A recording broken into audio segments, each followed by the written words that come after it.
고위공직자 범죄수사처가 윤석열 대통령에 대한 강제 구인에 다시 나섰지만 또 무산됐습니다. 대면 조사마저 진행하지 못하고 있다 보니 수사 진전이 없는 게 아니냐는 지적이 나오고 있습니다. 현장에 취재기자 나가 있습니다. 권준수 기자.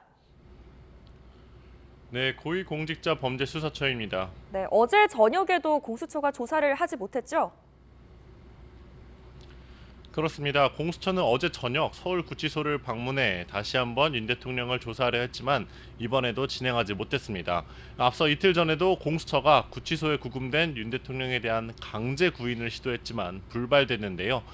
공수처는 기자단 공지를 통해 윤 대통령이 외부 의료시설 진료 뒤 밤 9시가 넘어 구치소로 돌아오면서 조사가 이뤄지지 못했다고 밝혔습니다.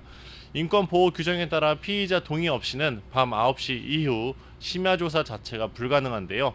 공수처는 헌재 탄핵심판 변론이 끝난 뒤 서울구치소로 복귀한 윤 대통령에 대해 강제 구인을 시도하고 이게 어렵다면 구치소 내 방문 조사를 진행할 방침이었던 것으로 파악됐습니다. 이를 위해 서울구치소에 조사실 협조 공문을 보내는 등 관련 절차도 진행한 것으로 확인됐습니다. 결국 공수처가 윤 대통령의 동선을 파악하지 못하고 있었던 거네요.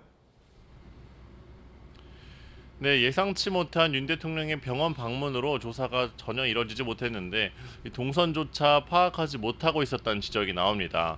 공수처가 복귀하지도 않은 윤 대통령을 조사하겠다며 긴급히 구치소로 향한 건 오는 28일을 전후에 사건을 검찰에 넘겨야 하기 때문인데요. 시간이 얼마 남지 않아서 윤 대통령을 조사할 시간이 더 빠듯해졌습니다. 하지만 윤 대통령의 거부는 계속되고 있습니다.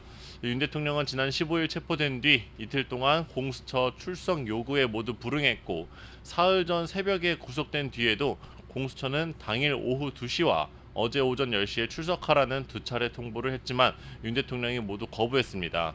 따라서 공수처는 검찰에 사건을 넘기기 전까지는 계속해서 조사를 시도할 것으로 보입니다. 공수처는 향후 일정에 대해 다시 논의해 결정할 예정이라고 설명했습니다. 지금까지 고위공직자 범죄수사처에서 YTN 권준수입니다.